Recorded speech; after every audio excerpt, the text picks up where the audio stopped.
بسم اللہ الرحمن الرحیم۔ السلام علیکم ورحمۃ اللہ وبرکاتہ۔ منیفہ وائس میں آپ سب کو خوش آمدید۔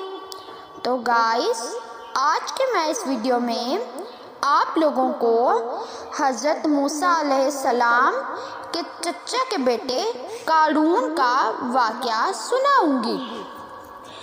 قارون حضرت موسیٰ علیہ السلام کے چچا یسہر کا بیٹا تھا۔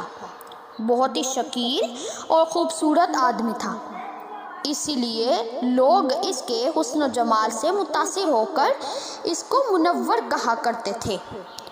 اس کے ساتھ ساتھ اس میں یہ کمال بھی تھا کہ وہ بنی اسرائیل میں تورات کا بہت بڑا عالم تھا اور لوگ اس کا بہت ہی ادب و احترام کیا کرتے تھے۔ قارون حضرت موسیٰ علیہ السلام کی صحبت میں رہ کر تورات کے علم سے مالا مال ہوا۔ قارون لوگوں کے ساتھ بہت اچھا حسن و سلوک کیا کرتا تھا، جس کی وجہ سے لوگ بھی قارون کی دل و جان سے عزت کرتے تھے۔ قارون نے حضرت موسیٰ علیہ السلام سے علم کیمیا بھی سیکھا اور ایسا ماہر ہو گیا کہ رام کو چاندی اور تانبے کو سونا بنا لیتا۔ قارون نے بے شمار دولت کمائی۔ دولت کے ساتھ ساتھ اللہ تعالیٰ نے اسے عزت بھی خوب دی۔ ہر ہفتے کے آخری دن قارون بڑے شان و شوکت کے ساتھ چاندی کا لباس اور سونے کے جوتے اور ہیرے جواہرات سے سجا ہار پہن کر بے شمار گھوڑوں اور لونڈیوں کے ساتھ اپنے محل سے باہر نکلا کرتا۔ جو کوئی بھی دنیا دار اس کو دیکھتا تو کہتا کہ اللہ تعالیٰ مجھ کو بھی اتنی دولت اور محلوں سے نواز دے تاکہ میں بھی شان و شوکت کے ساتھ زندگی گزار سکوں۔ جو لوگ قیامت کے دن پر یقین رکھتے تھے وہ کہتے ان سب نعمتوں کا اللہ تعالیٰ کو قیامت کے دن حساب دینا ہوگا۔ یہ سب شان و شوکت ایک دن ختم ہونے والی ہے، اس سے بہتر تو یہ ہے کہ اللہ تعالیٰ کی یاد میں زندگی گزاری جائے۔ قارون کے پاس اتنا سونا تھا کہ اس خزانے کی چابیوں کو اٹھانے کے لیے اس نے کئی خچر رکھے ہوئے تھے۔ ایک روایت میں ہے کہ اس خزانے کو اٹھانے کے لیے 300 اونٹ مقرر کیے گئے تھے۔ اللہ تعالیٰ نے قرآن مجید میں بھی اس خزانے کا ذکر فرمایا ہے۔ ترجمہ کنز ایمان۔ بے شک قارون موسیٰ کی قوم سے تھا، پھر اس نے ان پر زیادتی کی اور ہم نے اس کو اتنے خزانے دیے جن کی کنجیاں ایک زور آور جماعت پر بھاری تھیں۔ اتنی زیادہ دولت ہونے کی وجہ سے قارون غرور اور تکبر کرنے لگا۔ اس نے دنیا والوں کے ساتھ طرح طرح کے ظلم و ستم کرنا شروع کر دیے۔ قارون کے پاس لوگ آئے تو کہنے لگے، قارون اپنی دولت پر اتنا غرور نہ کر، اللہ تعالیٰ غرور اور تکبر کرنے والوں کو سخت ناپسند فرماتا ہے۔ اس بات کو بھی اللہ تعالیٰ نے قرآن مجید میں یوں بیان فرمایا ہے۔ ترجمہ کنز ایمان۔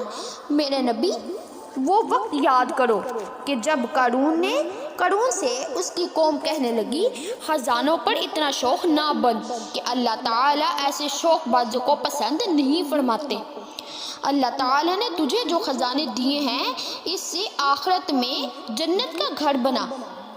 ہاں، دنیا میں بھی اپنے حصے کی گزر آن سے فائدہ اٹھا اور اپنی قوم سے اچھا رویہ اختیار کر، بالکل اسی طرح جس طرح اللہ تعالیٰ نے تیرے ساتھ اچھا رویہ اختیار کیا۔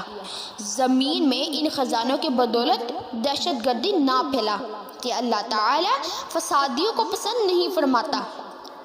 جواب میں کہنے لگا، مجھے تو یہ مال اس علم کی وجہ سے دیا گیا ہے جو میرے پاس ہے۔ قارون کہتا، مجھ پر اللہ تعالیٰ کا کوئی احسان نہیں ہے، میں نے اتنی محنت کی ہے کہ آج اتنے خزانے کا مالک بن گیا ہوں۔ مجھ پر اللہ تعالیٰ نے کوئی احسان نہیں کیا، میں تو خود بہت ہی عقل مند انسان ہوں۔ اللہ تعالیٰ کی طرف سے حضرت موسیٰ علیہ السلام کو زکوٰۃ دینے کا حکم نازل ہوا۔ جب حضرت موسیٰ علیہ السلام نے قارون کو زکوٰۃ دینے کا فرمایا تو قارون نے کہا، جی بھائی، میں اپنی دولت کا 1000واں حصہ زکوٰۃ ادا کروں گا۔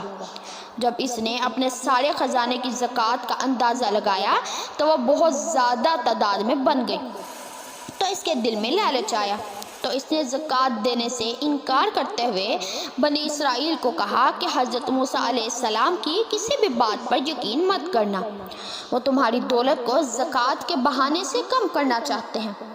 قارون نے بنی اسرائیل کے لوگوں کو حضرت موسیٰ علیہ السلام کے خلاف کرنے کے لیے ایک چال چلی۔ اس نے ایک عورت کو بے شمار دولت دی کہ تم حضرت موسیٰ علیہ السلام پر بدکاری کا الزام لگا دو کہ حضرت موسیٰ علیہ السلام نے میرے ساتھ بدکاری کی ہے۔ قارون نے بنی اسرائیل کو اکٹھا کیا اور حضرت موسیٰ علیہ السلام کے پاس آ کر کہنے لگا، اے موسیٰ، آپ علیہ السلام بنی اسرائیل کے لوگوں کو نصیحت فرمائیں تاکہ وہ لوگوں کی طرف متوجہ ہو جائیں۔ حضرت موسیٰ بنی اسرائیل کے لوگوں کے پاس تشریف لائے اور فرمانے لگے، جو چوری کرے گا اس کے ہاتھ کاٹ دیے جائیں گے، جو کسی دوسرے پر بدکاری کا الزام لگائے گا اس کو 80 کوڑے مار کر سزا دی جائے گی۔ اگر کوئی شادی شدہ بندہ زنا کرے گا اس کی سزا 100 کوڑے مقرر فرمائی، اور اگر کوئی غیر شادی شدہ زنا کرے تو اس کو اتنا مارو کہ وہ اسی جگہ مر جائے گا۔ قارون کہنے لگا، اے موسیٰ، یہ سزا کس کس کے لیے ہے؟ حضرت موسیٰ علیہ السلام فرمانے لگے، قارون، یہ سب کے لیے مقرر ہے، چاہے میں ہی کیوں نہ ہوں۔ قارون کہنے لگا کہ بنی اسرائیل کے لوگوں نے آپ پر یہ الزام عائد کیا ہے کہ آپ علیہ السلام نے فنا عورت کے ساتھ زنا کیا ہے۔ جب اس عورت کو آپ علیہ السلام کے سامنے لایا گیا تو حضرت موسیٰ علیہ السلام فرمانے لگے، تجھے اس خدا کی قسم جس نے بنی اسرائیل کے لیے اس دریا کو جاری کیا، اس دریا میں بنی اسرائیل کے لیے راستے بنائے، جس خدا نے توریت نازل فرمائی، تجھ کو اس ذات کی قسم ہے کہ سچ سچ بتا، تجھ کو یہ الزام لگانے کا کس نے کہا ہے؟ اس عورت نے کہا، مجھے خدا کی قسم، قارون نے مجھے بے شمار دولت کی لالچ دی ہے کہ میں سب کے سامنے حضرت موسیٰ علیہ السلام پر یہ الزام لگاؤں۔ اس وجہ سے حضرت موسیٰ علیہ السلام بنی اسرائیل کے سامنے ذلیل و خوار ہو جائیں گے۔ اس عورت کی بات سنتے ہی حضرت موسیٰ علیہ السلام نے اللہ تعالیٰ کا شکر ادا کیا۔ حضرت موسیٰ علیہ السلام نے اللہ تعالیٰ سے دعا کی، اے اللہ، قارون پر سخت عذاب نازل فرما دے، قارون تیرا ناشکرہ بندہ بن چکا ہے۔ اللہ تعالیٰ نے حضرت موسیٰ علیہ السلام پر وحی نازل فرمائی، میں نے زمین کو تیری فرما برداری کا حکم دے رکھا ہے، آپ جو چاہیں زمین کو حکم دے دیں۔ حضرت موسیٰ علیہ السلام نے قارون سے پوچھا، تم نے یہ سب کیوں کیا؟ قارون نے جواب دیتے ہوئے کہا، اے موسیٰ، اگر اللہ تعالیٰ نے تجھ کو نبوت عطا کی ہے تو میرے پاس بھی دولت کی کوئی کمی نہیں ہے، اگر آپ چاہیں تو مجھ کو بددعا دے سکتے ہیں اور میں بھی آپ کو بددعا دوں گا۔ حضرت موسیٰ علیہ السلام نے فرمایا، بتا، پہلے تو مجھے بددعا دے گا کہ میں اللہ تعالیٰ سے تیرے عذاب کی دعا کروں؟ قارون کہنے لگا کہ پہلے میں تجھے بددعا دیتا ہوں۔ قارون نے حضرت موسیٰ علیہ السلام کو بددعا دی تو حضرت موسیٰ علیہ السلام کو کچھ نہ ہوا۔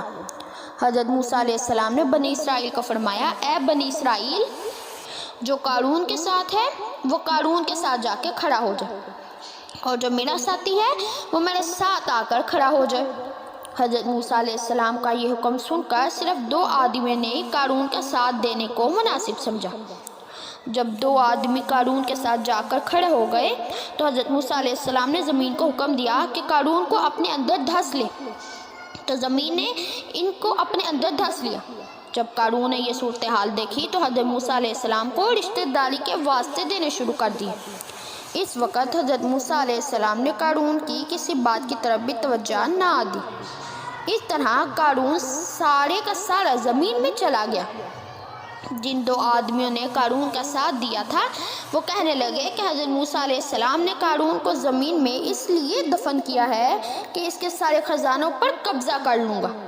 ان کی زبان سے یہ الفاظ سن کر حضرت موسیٰ علیہ السلام نے زمین کو حکم دیا کہ قارون کے سارے خزانوں کو بھی اپنے اندر دفن کر لے۔ زمین نے حضرت موسیٰ علیہ السلام کے حکم کی تعمیل کی۔ سبحان اللہ۔ گائز، یہ تھی میری آج کی ویڈیو۔ آخر میں دعا ہے کہ اللہ تعالی ہم سب کو نیک کام کرنے کی توفیق عطا فرمائے، آمین۔ تو گائز، امید کرتی ہوں میری آج کی ویڈیو بھی آپ لوگوں کو بہت ہی زیادہ اچھی لگی ہوگی۔